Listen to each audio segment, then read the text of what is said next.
గాంధీ భవన్ లో టీపీసీసీ విస్తృత స్థాయి సమావేశం జరుగుతోంది. సమావేశానికి TPCC chief Mahesh Goud, incharge Meenakshi Natarajan, మంత్రులు, ఇతర నాయకులు హాజరయ్యారు. రానున్న మున్సిపల్ ఎన్నికలపై సమావేశంలో ప్రధానంగా చర్చిస్తున్నట్లు తెలుస్తోంది. డివిజన్ కి 6 మంది అభ్యర్థుల్ని ఎంపిక చేసి వారిపై ఒక సర్వే నిర్వహించి సర్వేలో టాప్ వచ్చిన వారికే టికెట్ కేటాయించేలాగా ఏర్పాటు చేయనున్నారు. మున్సిపల్ ఎలక్షన్ లో మెజార్టీ స్థానాలు ఎలా గెలవాలో వ్యూహ రచన చేయనున్నారు. ఇక సమన్వయ లోపం రాకుండా జాగ్రత్త వహించేలా ఏర్పాటు చేయనున్నారు. డీసీసీ కార్యవర్గ కూర్పు, ఉపాధి హామీ పథకం చట్ట మార్పు వంటి అంశాలపైన ఈ సమావేశంలో చర్చించనున్నారు.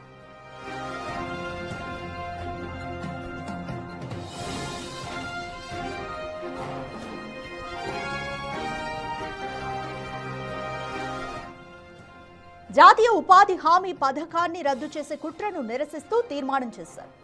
వీబీజీరామ్జీ పథకాన్ని వెనక్కి తీసుకుని మహాత్మా గాంధీ జాతీయ ఉపాధి హామీ పథకాన్ని పునరుద్ధరించాలన్నారు. కేంద్ర ప్రభుత్వ చర్యలకు వ్యతిరేకంగా జనవరి 10 నుండి ఫిబ్రవరి 25 వరకు రాష్ట్ర వ్యాప్తంగా నిరసన కార్యక్రమాలను రూపొందించాలని నిర్ణయించారు.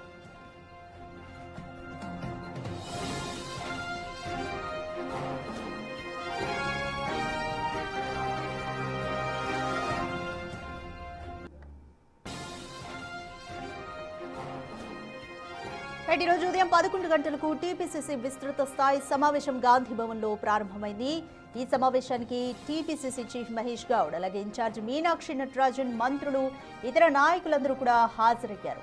ముఖ్యంగా మున్సిపల్ ఎన్నికలపైన సమావేశంలో ప్రధానంగా చర్చ జరిగినట్లు తెలుస్తోంది. డివిజన్ కు 6 ఎంపిక చేసి వారిపై ఒక సర్వేను నిర్వహించి సర్వేలో టాప్ వచ్చిన వారికే అభ్యర్థిత్వాన్ని ఇవ్వాలి అంటూ కూడా డిసైడ్ చేసినట్లు తెలుస్తుంది. అలాగే మున్సిపల్ ఎలక్షన్స్ లో మెజార్టీ స్థానాలు ఎలా గెలవాలో కూడా ఒక స్ట్రాటజీ అనుకున్నట్లు తెలుస్తోంది. ఇక సమన్వయ లోపం రాకుండా జాగ్రత్త వహించేలా కూడా ఏర్పాట్లు చేసినట్లు తెలుస్తోంది. డీసీసీ కార్యవర్గ కూర్పు, ఉపాధి హామీ పథకం చట్ట మార్పు వంటి అంశాలపైన ప్రధానంగా ఈ సమావేశంలో చర్చించారు. అయితే జాతీయ ఉపాధి హామీ పథకాన్ని రద్దు చేసే కుట్రను నిరసిస్తూ తీర్మానం చేశారు. వీబీజీరామ్జీ పథకాన్ని వెనక్కి తీసుకుని మహాత్మా గాంధీ పేరు మీద ఉన్న జాతీయ ఉపాధి హామీ పథకాన్ని పునరుద్ధరించాలంటూ డిమాండ్ చేస్తున్నారు. కేంద్ర ప్రభుత్వ చర్యలకు వ్యతిరేకంగా ఈ జనవరి 10వ తారీఖు నుండి ఫిబ్రవరి 25వ తారీఖు వరకు కూడా రాష్ట్ర వ్యాప్తంగా నిరసన కార్యక్రమాలు రూపొందించాలని నిర్ణయించారు. రైట్, మోర్ డీటెయిల్స్ మా ప్రతినిధి వాసుని అడిగి తెలుసుకుందాం. రైట్ వాసు, టీపీసీసీ సమావేశంలో ముఖ్యంగా మున్సిపల్ ఎన్నికలపైన చర్చ, అలాగే ముఖ్యంగా ఉపాధి హామీ పథకం పేరు మార్పుకి సంబంధించి కేంద్ర ప్రభుత్వంపై ఎటువంటి నిరసన తెలపాలి అంటూ కూడా డిసైడ్ చేశారు.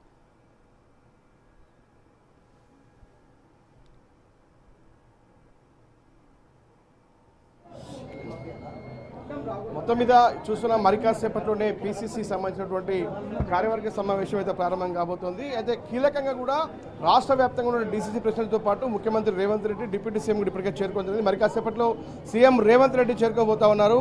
అయితే ఈ యొక్క సమావేశం చాలా కీలకం కాబోతోంది.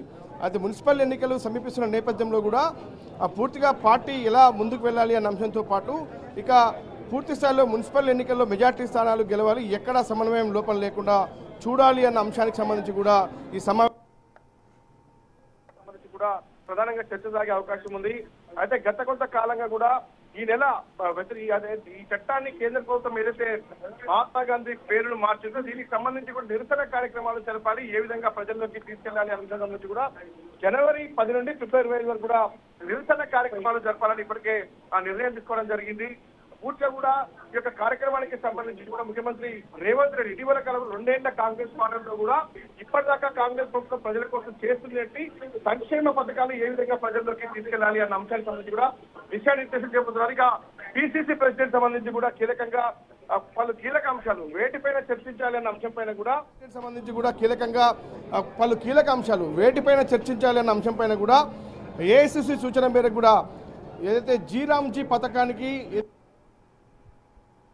ఆర్థికంగా దీనికి సంబంధించి వ్యతిరేకించే అంశానికి సంబంధించి కూడా పూర్తి స్థాయిలో కూడా ఆ ప్రభుత్వానికి సంబంధించినటువంటి పథకాలు ఏం తీసుకొచ్చాం, ఇక అన్నిటి అంశాలకు సంబంధించి స్థాయిలో కూడా ఆ ప్రభుత్వానికి సంబంధించినటువంటి పథకాలు ఏం తీసుకొచ్చాం, ఇక అన్నిటి అంశాలకు సంబంధించి కూడా ముందు సాగుతుంది. అయితే ప్రధానంగా సంక్రాంతి తర్వాత 20 నుంచి 30వ తేదీల్లో అన్ని గ్రామాల్లో కూడా గ్రామ సభలు నిర్వహించబోతా ఉన్నారు. ఇక పూర్తిగా అసలు ఈ జీరామ్జీకి సంబంధించినటువంటి నేమును అంటే పూర్తిగా ఈ యొక్క పథకాన్ని లేకుండా చేసే భాగంలో కేంద్ర ప్రభుత్వం తీసుకొచ్చినటువంటి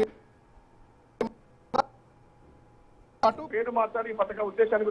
ఇక మరోపక్క ప్రతి గ్రామానికి సంబంధించి ఉన్నటువంటి కార్యకర్తలు కూడా సమన్వయం చేసుకుంటూ కూడా ముందుకెళ్ళాలి. ఇక రాబోయే మున్సిపల్ ఎన్నికల్లో ఏ విధంగా బలోపేతం చేయాలి, గత పంచాయతీ ఎన్నికల్లో జరిగిన తప్పిదాలు మళ్లీ జరగకుండా మున్సిపల్ ఎన్నికల్లో మెజార్టీ స్థానాల గెలిపే లక్ష్యంగా కాంగ్రెస్ పార్టీ ముందుకు వెళ్ళాలి. ఇటీవల కాలంలో రీసెంట్ గా డీసీసీ ప్రెసిడెంట్లకు నియమించిన నేపథ్యంలో కూడా వాళ్లకు ఏ విధంగా అందరినీ కలుపుకొని ఇప్పటికే కొన్ని జిల్లాల్లో డీసీసీ ప్రెసిడెంట్లకు, ఎమ్మెల్యేలకు, జిల్లా మంత్రులకు ఎక్కడైతే పక్కడం లేదో వాళ్ళందరూ కూడా కలిసి సమిష్టిగా పనిచేసే విధంగా దిశానిర్దేశం చేయబోతున్నారు.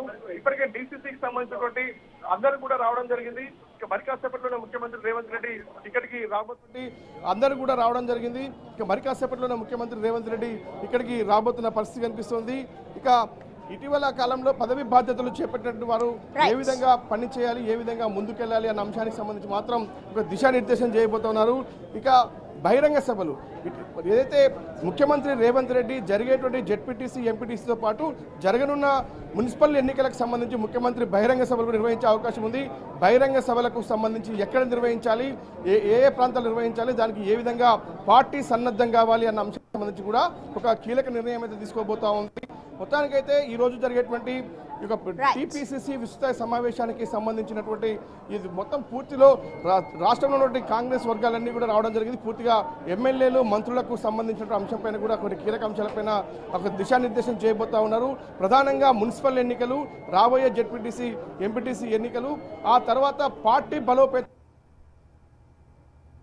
జరగబోతుంది. మరి కాసేపట్లోనే ముఖ్యమంత్రి ఈ యొక్క అందరినీ ఉద్దేశించి కూడా మాట్లాడబోతా ఉన్నారు. ఒక దిశానిర్దేశం అయితే ఆయన చేయబోతా ఉన్నారు. Right. Thank you, Vasu.